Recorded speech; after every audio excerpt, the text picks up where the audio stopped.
Pugong Be a Hero makarating kaya sa special na araw ni Krishna. Happy birthday Inday Krishna! Mga kababayan, magandang araw sa lahat, at naway nasa mabuti kayong kalagayan sa mga oras nato. At mag-ingat po tayo sa ang sulok man kayo ng mundo ngayon naroon. Ayan, dumating na nga ang pinakaaantay na araw, August 26 ang kaarawan ni Inday Krishna. Marami ang nag-aabang kung ano kaya ang kaganapan mamaya. Excited na ang lahat. Yahoo! Darating kaya si Pugong Be a Hero mamaya sa kanyang birthday celebration.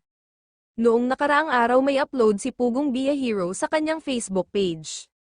Naka-jacket siya, at ang sabi niya ang init, at hinubad niya ang kanyang jacket, naka-purple t-shirt pala siya.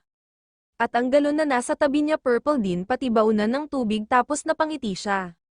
Sabi pa niya hindi ito AI O di ba parang nagpahiwatig nga na pupunta siya sa birthday celebration ni Bibi Love Krishna. Ganon din naman si Krishna, parang nagpahiwatig din siya. Sa nakaraang upload ni Inday Ogdot, may isang sponsor na nagbigay sa kanya ng pangbili ng sofa para sa bahay ni Krishna. Hindi alam ni Krishna kaya pagdating nila Inday Ogdot sa bahay ni Krishna nagulat siya.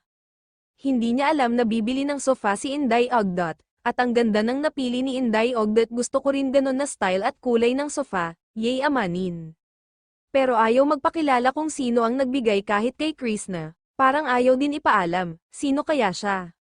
Kung sino naman maraming salamat, at may upuan na sila Krishna, at ang ganda. Sabi pa nga niya hindi niya akalain na may upuan na sila. Ang balak niya hihiram lang siya ng upuan sa kanilang barangay para may maupuan sa mga bisita niya. Pero may blessings naman na dumating kaya happy sila. At tinawag nga nila ang kanyang papa, at pinaupo sa sofa. Habang pinanood ko hindi ko na maalaya na nakangiti pala ako. Feel na feel ko ang kasayahan ng kanyang papa, na hindi nila akalain na mangyari sa kanila, kung ano man ang mayroon sila ngayon.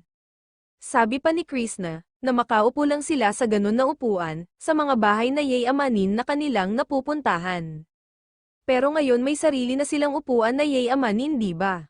Dahil may ginamit ang Panginoon sa buhay nila para makaahon sila sa kung ano man sila noon. Kaya masaya ako sa narating at marating pa ni Krishna, at sa pamilya niya. At yun nga, wala ngang t-shirt ang papa niya, kumuha ng tuwalya, ang nakuha ay kulay purple, at may nakasulat pala at pinabasa ni Krishna sa kanyang papa. Ang nakasulat ay Bibi Loves, tapos kinikilig nga si Krishna. Kaya hinala ko lang na darating si Sir Paul, at ang PB team sa birthday celebration niya. Kung mangyari man maraming masaya at kiligin ulit. Pati decoration niya purple at white, di ba mga kababayan? Ganon din ba ang pakiramdam ninyo? Mapanood pala ang buong video sa YouTube channel ni Inday Ogdot. Si Krishna naman ilang days na walang upload sa YouTube niya. Wala ring live, tiyak mamaya mayroon na yan, kaya abang-abang lang tayo. At sa birthday celebration ni Krishna, ay masasabi natin napaka-special, dahil first time niyang maghanda. Sabi pa niya simple lang na birthday celebration pero hindi pwede kasi maraming nagmamahal sa kanya at nag-abot ng blessings para i-celebrate ang kanyang kaarawan. Kaya masabi ko na napaka-special nga ito para sa kanya, alam natin na maraming handa, at may palitsyon pa. May nagbigay, marami ang nagbibigay para sa birthday ni Krishna, ganyan siya kamahal sa mga taga-subaybay niya. Happy birthday ulit Inday Krishna. Maraming salamat mga kababayan sa inyong suporta. God bless everyone.